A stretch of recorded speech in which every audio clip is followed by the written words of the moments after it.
ओइ बाबा हजुर मलाई अहिले एउटा कुरा दिमागमा आयो होइन यहाँ खाना खाँदै गर्दाखेरि म सोच्छु ल कसैले चाहिँ बुढा भन्छन् कसैले चाहिँ बाबा भन्छन् कसैले चाहिँ हब्बी भन्छन् है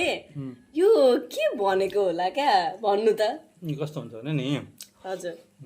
जसले अब बिहे गरियो अब फसिहाल्यो अब सकियो यसले यो बुढो हुन्जेलसम्म पनि यो मेरो साथी भन्ने छ भने तिनीहरूले बुढा भन्छन् हजुर अनि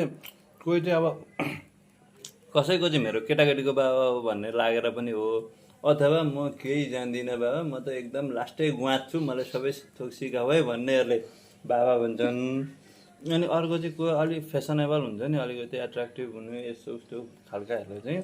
अब आज एक थोक भयो भोलि अर्को थोक हुन्छ होइन जस्तो आज त स्कुटी कुदाउन बानी छ भोलि गाडी कुदाउने बानी हुन्छ होइन त्यो म त यसो गरेर पहिले चिया खाने बानी थियो अहिले ड्रग्सी खाने बानी थियो हो त्यो